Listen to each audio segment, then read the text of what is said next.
Hello friends, welcome back to SSC smart classes. बहुत बहुत स्वागत करता हूँ आपका एसएससी स्मार्ट क्लासेस में।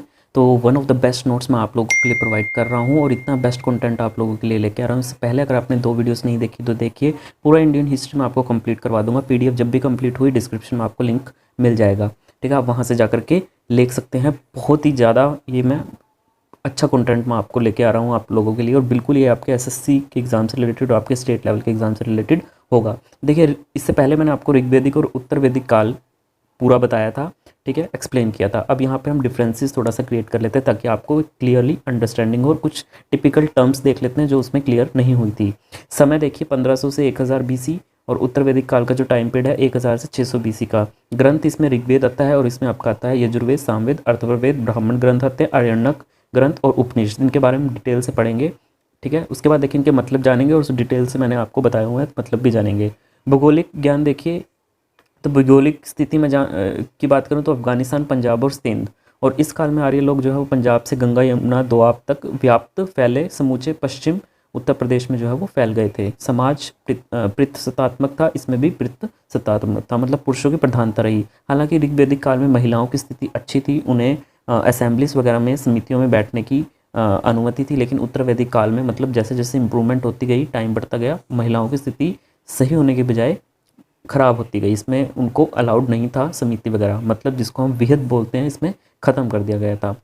उसके बाद देखिए विधवा विवाह, इसमें साक्ष्य नहीं है लेकिन कई जगह देखा गया कि अलाउड था, और इसमें प्रचलित है, इसमें अलाउड था। राजा जनता चुनती थी, इसमें और ज़्यादा सिचुएशन मजबूत हुई।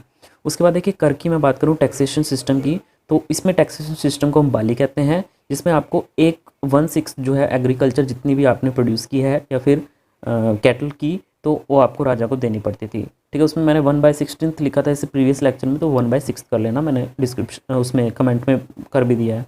इसमें कराधान का प्रचलन, टैक्सेशन सिस्टम शुरू किया गया था, और भागदूत अधिकार का उल्लेख था, मीन्स दूध को एक टैक्स के रूप में कलेक्ट करना। आगे देखिए लोहे का प्रमाण, इसमें नहीं था लोहे का प्रमाण, और इसमें आपको लोहे का प्रमाण मिला है, परिचित है। तो देखिए पूरी आपको अंडरस्टैंडिंग हो जाएगी, इस तरीके से मैं आपको करवाऊंगा। आगे देखिए फसल, तो फसल इसमें जौ उगाते थे, इसमें गेहूँ और धान थी। अर्थव्यवस्था की बात करूँ तो कृषि और पशुपालन था, इसमें उद्योग भी आ गए थे। स्त्रियों की दशा इसमें अच्छी थी, और इसमें स्थिति कमज़ोर हुई। जन परिषद समितियाँ इनको समाप्त कर दिया गया, जिससे उनका महत्व घट गया था। उसके बाद देखिए मूर्ति पूजा, इसमें कोई नहीं है, और इसमें अगर मैं कहूँ मूर्ति पूजा का आरंभ हुआ है, ठीक है। इस काल में गोत्र व्यवस्था भी जो है वो स्थापित हुई थी।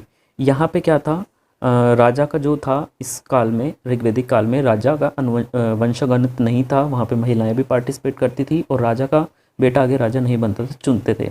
लेकिन उत्तर वैदिक काल में धीरे धीरे वो क्या होते गए, हायरार्ची आती गई, हायरार्की, और वंशगत होते गए, ठीक है।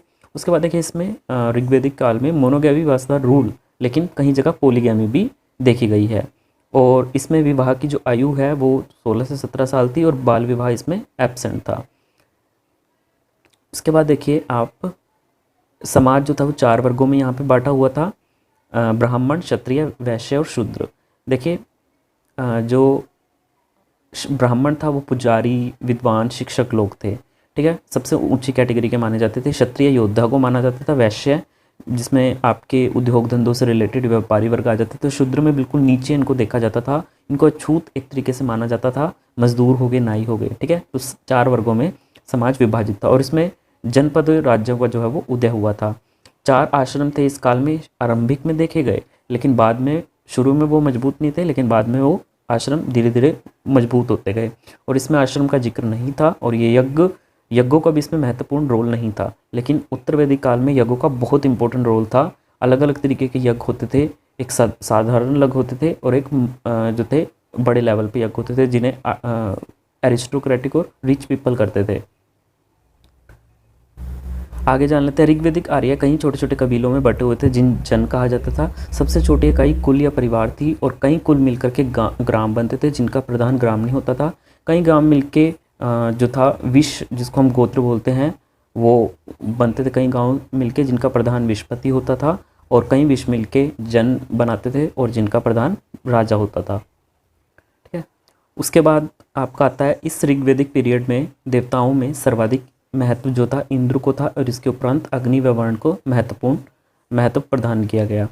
उपवेद मैंने डिटेल में आपको थोड़ा सा सेकंड लेक्चर में बताया था, पार्ट सेकंड में थोड़ा सा और मैं बता देता हूँ डिटेल में, थोड़ा सा समझ आएगा। ऋग्वेद आयुर्वेद था, इसमें चिकित्सा शास्त्र से रिलेटेड था ये। यजुर्वेद में धनुर्वेद था, युद्ध कला से रिलेटेड। सामवेद था वो गंधर्ववेद मैंने आपको बताया था, इसका मतलब होता है संगीत और कला।